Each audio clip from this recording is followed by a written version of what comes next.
Alright, Shalom, giving all praises to Yahweh Hashem Yahushai, Ba'asham, Bakar Kodash, double honors to the apostles of GreatMillStone that rule impeccably well, and Shalom to the Archeum that's pushing his truth, its sincerity across the four winds. But I just want to get into this video, and I'm going to be covering this subject of net neutrality, right? Which is basically, I caught wind of this, today, regarding the suppression and the ultimately the full control of the internet service, man, right? Which is basically ushering in chapter 8 of Amos and verse 11, which is the famine of the word, man, right? Esau, you so-called white people, you Edomites, the elites of you, trying to crack down on the internet. Why? Because this word, this word of Yahweh Hashem Yahushai is going out at a crazy rate right now, man. Right? And a lot of people that are of the elect are getting sealed through the internet, man. Right? Through seeing brothers prophesying on the highways and the byways on YouTube. Right? Many of us that are in the truth now and that are preaching this word, why are we doing it, man? Because we saw videos of the apostles and the elders on YouTube doing the same thing, man. Right? If you don't see us on the highways and byways live, you're going to see us on the internet, because we be uploading videos all the time, man. 24/7, 365.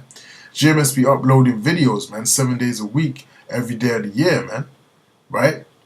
And I was speaking with a brother earlier, man, brother Carl Bay, and we were basically, speaking about how, Apostle Tahar, Elder Apostle Tahar, has basically, set this decree of, 3 videos a week, man. And, you got to link up with the Archeum as well, because what's happening now, the rate of truth that's going out there is spiritual, man, right? And Esau can't take the flood of truth that's actually hitting the internet waves, man, that's hitting the unicorn, right? So things are moving faster and faster. That's how Yahweh Hashem Yahushai is speaking through Apostle Tahar and speaking through GMS as a whole, man, right? We believe we are the mouthpieces of Yahweh Hashem Yahushai, and we are doing this work sincerely in hopes of becoming, of hopes of being of the elect, man, right? So that's why we push this word, man, so things like this happen, so prophecy gets fulfilled, man. We are actively living in the last days, and we are actively working in, through the spirit of Yahweh Hashem Yahushai, and, making these prophecies come to pass, man, right? Because if it's not us, then who else is going to do it, man? This is the Lord that set up GreatMillStone to push this truth at the rate that it's being pushed, man. And don't think that Esau can't see it. Esau can see this truth going out, man. He can see the uploads. He can see the views. He tries to hide the views, to make it look like no one is watching the videos. But people are waking up to this truth, man. People are recognizing certain brothers on the street. This truth is way out there, man. And there ain't no going back, right? Because this itself, this net neutrality, is actually a prophecy in itself, man. And something that must indeed come to pass as well, because it's prophecy, man, right? So I found a good source here which goes into it in further depth, and this is on SaveTheInternet.com. So it says, net neutrality, what you need to know. When you go online, you have certain expectations. You expect to be connected to whatever website you want. You expect that your cable or phone company isn't messing with the data and is connecting you to all websites, applications, and contents you choose. You expect to be in control of your internet experience. When you use the internet, you expect net neutrality. Net neutrality is the basic principle that prohibits internet service providers like AT&T, Comcast, and Verizon from speeding up, slowing down, or blocking any content, applications, or websites you want to use. Net neutrality is the way that the internet has always worked. In 2015, millions of activists pressured the Federal Communications Commission to adopt historic net neutrality rules that keep the internet free and open, allowing to share and access information of their choosing without interference. right? But the right now is internet is in peril. But right now the internet is in peril because on December the 14th, the FCC Republican majority approved Chairman Ajit Pay's plan to gut the net neutrally precautions, man. Right? So they want to start putting basically a chain on the internet and the way information is viewed, man, and the way it can be accessed, if it can be accessed at all, man. Right? A former Verizon lawyer and Trump appointee Pay ignored the widespread outcry against his plan from millions of people, lawmakers, companies, and public interest groups. We can't let Pay have the last word on this, which is why we're calling on Congress to use resolution of disapproval to overturn the FCC's vote to dismantle the net neutrality rules. Right? So this is a big thing right now, man. And this is gonna, you know, if this is actually fully goes through, this is gonna make a big change in the way that people use the internet, man, and the way that they can access information, especially information concerning, you know, the scriptures and the men of the Lord, man. Right? And it says, what will happen to the internet now? Without the net neutrality rules, companies like AT&T, Comcast, and Verizon will be able to call all the shots and decide which websites, content, and applications succeed. Right? So you already know, man, if they can control what you can basically view on the net, what websites you can go on, the content, this truth is going to be X'd out, man. Right? They ain't going to allow this truth to be prophesied on the internet for much longer, man. That's going to be looked at as radical content and extremist content, right, of outrageous views, and they're gonna try and X that out straight away, right, straight away. Anything pertaining to truth is gonna be wiped off the internet, man. All those documentaries, exposing Esau's, all these videos that we have, the wealth of, you know, wisdom, knowledge, and understanding that be on the airwaves, that's gonna be taken down, man, right? It says these companies can now slow down their competitors' content or block political opinions they disagree with. Block political opinions they disagree with. They can charge extra fees, right, to the few content companies that can afford to pay for preferential treatment, regulating everyone else to a slower tier of service. Right? The consequences will be particularly devastating for marginalized communities, media outlets, and misrepresented or failed to serve people of color, the LGBTQ community, indigenous peoples, and religious minorities in the United States rely on the open internet to organize access, economic and educational opportunities, and to fight back against systematic discrimination, which really they're going to be glad to do away with all that kind of stuff, man.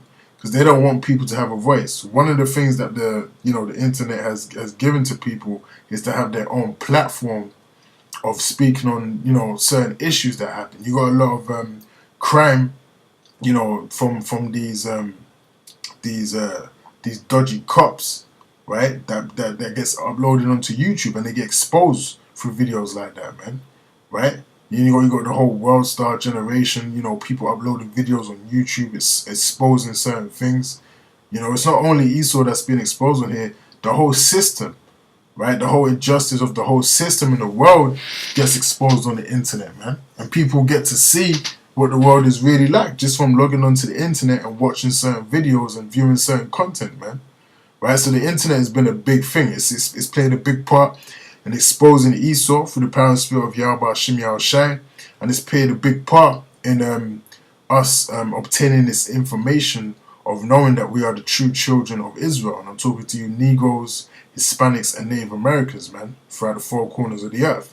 All this information has been exposed and brought to light fundamentally and on the highways and the byways through the use of the internet, the unicorn, man, as spoken of in the Holy Scriptures, right? So, hey, man, it's going to silence a lot of issues that Esau doesn't want to get out there and doesn't want publicized, man, right? And the beautiful thing about this is all Bible prophecy, man, right? So this is Amos chapter 8 and verse 11. It says, behold, the days come. So those days have already come right now, man, right? Esau is trying to silence the internet, trying to silence the men of the Lord, right? Save the Lord power that I will send a famine in the land. So what's a famine, man? A famine is a lack of food, man. You know, no food, no water, man, right? So that's what the Lord is sending again. He's sending a lack of food and water. But as it's going to explain here, it says not a famine of bread nor a thirst for water, right? So this is not even pertaining onto actual physical bread and physical water that you consume in your human body to sustain your life. This is talking about but of hearing of the words of the Lord, man, right? Because the words of the Lord, that's spiritual water and that's spiritual bread that feeds your soul. So if you ain't got that, you're going to be dehydrated and malnutrition, man. You're not going to be able to survive, because you know, more than physical and carnal food and water, you also need that spiritual wisdom, knowledge, and understanding to survive, man, right? So if you don't have that, you're going to die anyway. You're as good as dead, man.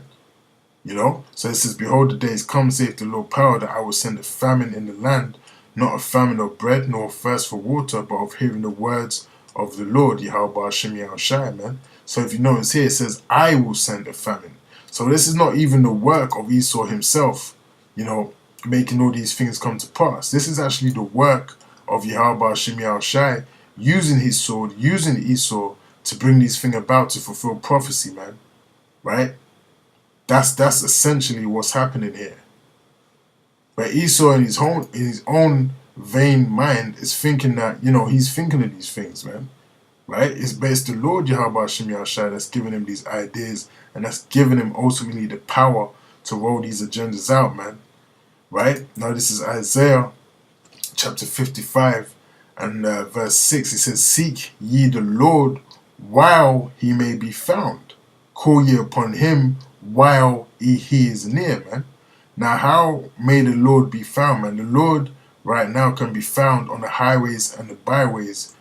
You know, the mouthpiece of Yahweh Hashem Yahushai, which is his prophets, right, can be found on the highways and the byways, you know, every week, preaching his word, right, in season and out of season, man, right, without fail, through the spirit and power of Yahweh Hashem Yahushai. So that's how you're going to find the Lord, man, right, by seeking his prophets, man, and listening to what the prophets have got to say concerning prophecy and the end times and what's to befall this earth. And notice here it says, call ye upon him while he is near. So this tallies up right back to Amos chapter 8 and 11, right? When he send a famine, behold, the days come, saith the Lord, that he will send a famine in the land, not a famine of bread, nor a thirst for water, but of hearing the words of the Lord, man. Right? So that famine is coming right now, man. Right? That famine is coming right now. And it says, while he is near. Meaning that soon the Lord ain't going to be accessible, because once this comes in, right? Once this comes in, better believe that the next thing they're going to do is try and take us off the streets too, because there's no point in them taking us off the internet and not taking us off the streets, because the word will still be going out there every single week to thousands of people. So, you know, the no-brainer situation for Esau to do is to do this and then take out the men of the Lord from the streets as well, man, right, to completely stop the word of the Lord from going out, which is prophecy according to the book of Amos, man, right? So seek ye the Lord while he may be found, because time is running out, man. If you don't get this truth now, you don't get the true doctrine now, man, you possibly won't make it on the chariot, man. It's as simple as that. Time is running thin, man, right? Call ye upon him while he is near. So this is the current climate of things to come, man. Right, we've been saying it. The apostles of GreatMillStone have been saying it. The men of the Lord have been saying it for the longest time, man. And now these things are coming to pass. Right, so you gotta make sure this is your time to make sure that you're right with Yahweh Hashem Yahushai, and that you better be sincere, man. And with that, I say all praises to Yahweh Hashem Yahushai, double honors to the apostles of GreatMillStone, and shalom to you, Aki.